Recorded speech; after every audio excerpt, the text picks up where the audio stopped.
Salut! Bien, eh ben on va partir de zéro directement avec le STL.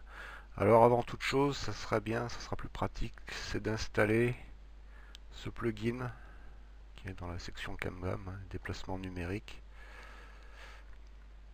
qui nous simplifiera bien les choses pour bouger les objets. Donc une fois ce plugin installé, il y a les explications dans le fichier. Euh, il faut redémarrer, enfin il faut déjà fermer CamBam, installer le plugin et le redémarrer. Voilà, et le plugin il apparaît dans transformer déplacement numérique. C'est ça rentre pas dans l'écran. Si, contrôle majuscule M. Voilà, alors première chose, on va déjà mettre le STL donc, que tu m'as envoyé, donc il est là, hop, je le mets dans CamBam. Maintenant, bon, il n'est pas dans le bon sens, hein. Alors, pour tourner la vue, touche Alt, on déplace comme ça. Voilà. Alors là, on va se mettre euh, comme ça pour bien voir. Donc là, on a l'axe X, là l'axe Y, là l'axe Z. Alors, on va d'abord positionner notre pièce bien au centre, ça nous simplifiera les choses. Donc on sélectionne la pièce, transformer, centré, étendu. Hop, voilà, notre pièce est au centre. Maintenant, on va la faire tourner. Donc, transformer, donc là on va prendre le déplacement numérique en mode rotation, donc ça va être d'un quart de tour, donc de 90 degrés, et on va la faire tourner autour de cet axe de 90 degrés. Voilà, notre pièce est correcte. Maintenant, on va déterminer au niveau de l'usinage où va être le point 0 en Z. Alors on peut le choisir à la base de la pièce ou à la surface de la pièce. Ici, par exemple, eh bien, on va choisir qui va être à la base de la pièce. Donc, notre 0, lui, il est là au niveau de l'axe rouge, hein, quand on est ici.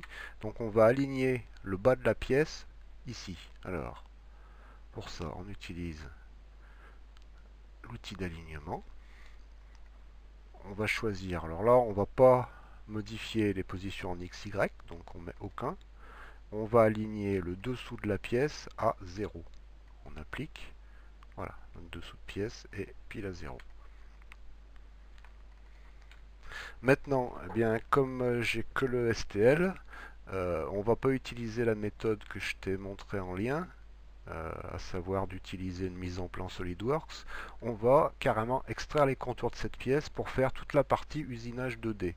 Et ensuite, pour faire ce creux, on utilisera l'usinage 3D en limitant la zone d'usinage uniquement à la partie qui nous intéresse. Donc, dans un premier temps, on va extraire les contours de la pièce. Alors, pour extraire les contours de la pièce, alors déjà, on va créer un nouveau calque, histoire d'avoir les contours sur un même calque. Par habitude, les contours, je les mets en violet. C'est une habitude personnelle, hein, chacun fait comme il veut. Maintenant, je sélectionne ma pièce. Édition, surface, détection des arêtes. Voilà, toutes mes arêtes ont été détectées, on les voit, hein, ici. Alors, pour bien voir, eh bien, on va cacher le calque 1. Alors, pour cacher le calque, voilà. On peut aussi le faire avec la touche espace, hein, quand le calque est sélectionné. Voilà. Donc là, on voit que sur mon calque 2, ben, j'ai un certain nombre de contours que je vais pouvoir utiliser pour faire ma pièce. Alors, de quel contour je vais avoir besoin? Ben, ça, je ne sais pas encore très bien.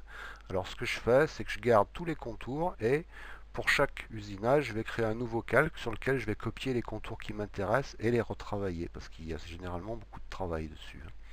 Donc, je crée encore un nouveau calque et je vais par exemple l'appeler base.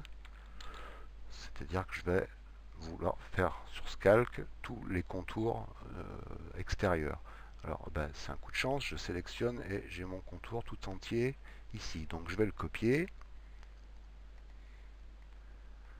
je le mets ici, coller, voilà. Alors je me remets en vue de dessus, Alt, double-clic, je vais cacher ce calque, touche espace, et cette polyline, je vais regarder à quoi elle ressemble. Alors je double-clique dessus, et je m'aperçois que j'ai énormément de traits. Si je zoome ici, hein, on voit d'ailleurs que c'est pas un arc de cercle, mais c'est des traits droits. C'est dû au fait que le fichier STL, ben, c'est un maillage et il n'y a pas d'arc de cercle dans les maillages. Donc on va déjà recommencer par retravailler un peu cette pièce avec un outil qui s'appelle, une fois que la polyligne est sélectionnée, insérer des arcs. Il va essayer d'insérer des arcs tout en conservant la pièce proprement. Alors ce travail ne serait pas à faire si on avait travaillé directement depuis une mise en plan SolidWorks, parce que lui en principe il utilise effectivement des arcs. Donc là on va insérer des arcs, et ça c'est la tolérance d'erreur par rapport la tolérance maximum par rapport à la courbure. Alors là parfois il faut essayer, alors là j'ai 0,1, on essaye, on voit ce qui se passe. Oh là ça m'a fait une bizarrerie, donc c'est pas bon, on annule. On va réessayer avec une valeur plus faible, alors, par exemple 0,02, donc 2 centièmes. Là j'ai pas bien vu ce qui s'était passé. Voilà. Si. Voilà. Ça a l'air d'être correct. Bon, ça n'a rien fait on dirait.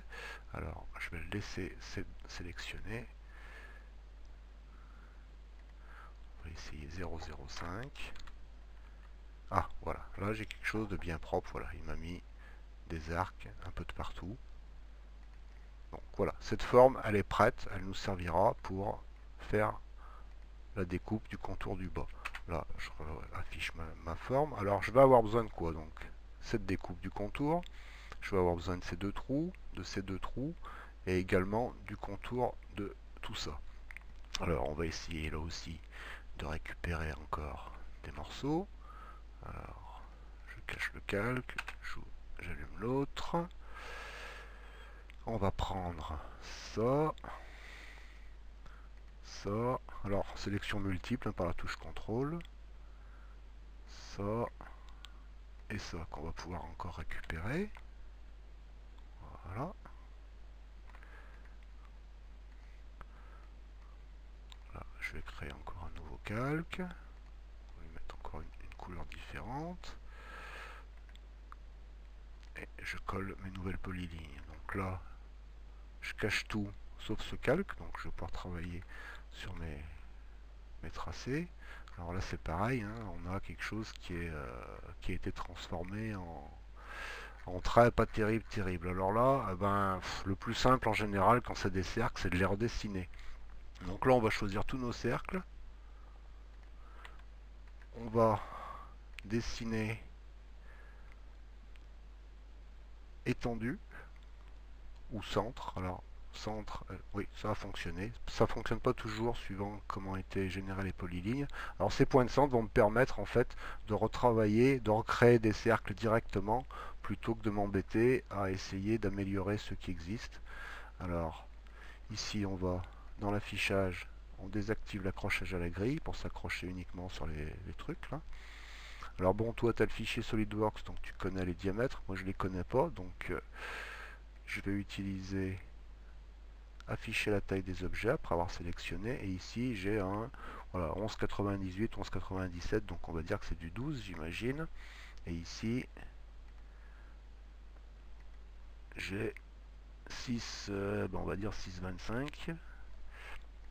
Alors je vais tout simplement redessiner des cercles.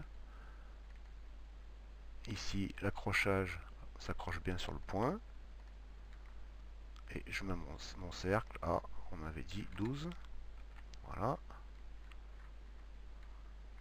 On va faire la même chose ici.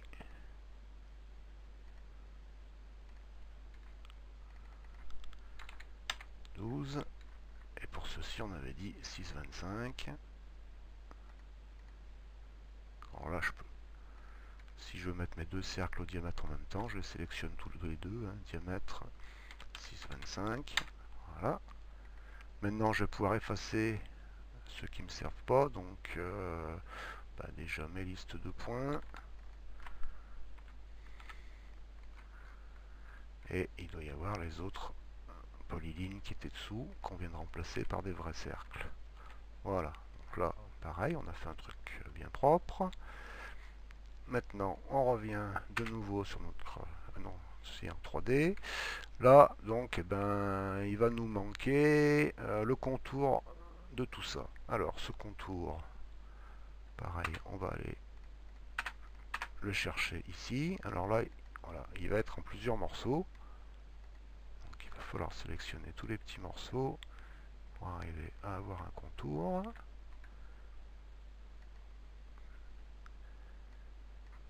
Là, on crée encore un nouveau calque. On va encore lui mettre une autre couleur. Allez, pourquoi pas vert. Et on colle dessus. On isole ce calque. Donc on cache tout sauf ce calque. Alors là, le problème c'est qu'on a des tracés qui sont un peu en 2D, un peu en 3D, il y a un petit peu de tout. Alors, une solution ici, pour en faire ça, ça va être d'éditer les points qui composent la polyligne et mettre tous les Z à 0 pour aplatir en fait le système. Donc, je ne sais pas si je vais pouvoir le faire simplement comme ça. Non. Il faut tous se les mettre à 0. Alors là, dans ce cas présent, comme je n'ai pas envie d'y passer trop de temps, je vais utiliser un petit script que j'ai fait qui s'appelle flatten. Voilà, je lance le script. Alors ce script, ben, je regarderai si je le retrouve, il doit être quelque part sur usinage. Donc voilà, ça m'a aplati ma ligne. Et elle est maintenant aplatie et au niveau du 0.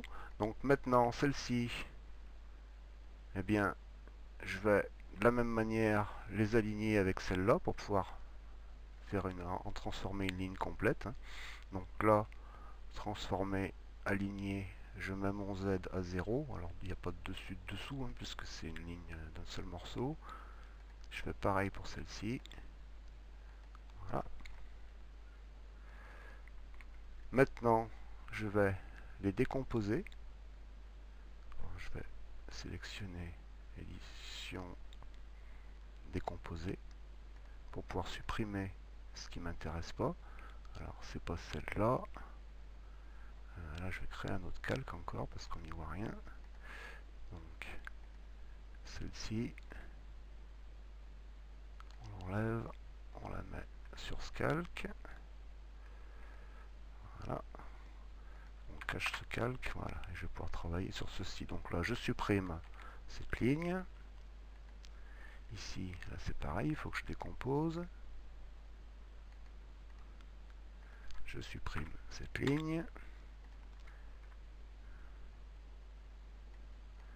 Maintenant, je vais pouvoir reprendre ma polyligne. Hop, je la repasse sur l'autre calque. Elle va redevenir visible. Voilà.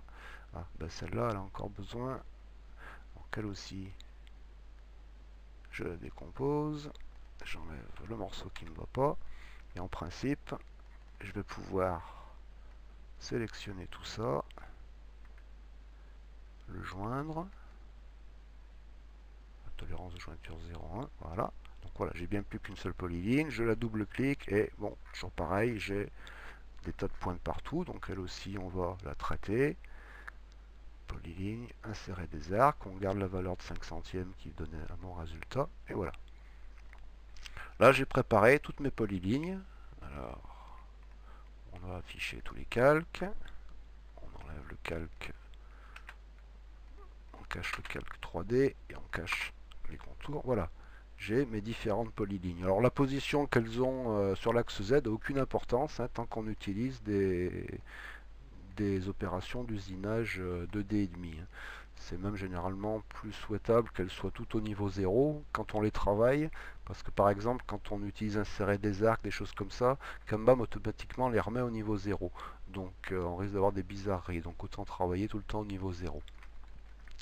Donc voilà, une première approche. On verra la mise en place des opérations d'usinage dans une autre vidéo. Allez, je te laisse potasser, expérimenter en attendant. Salut!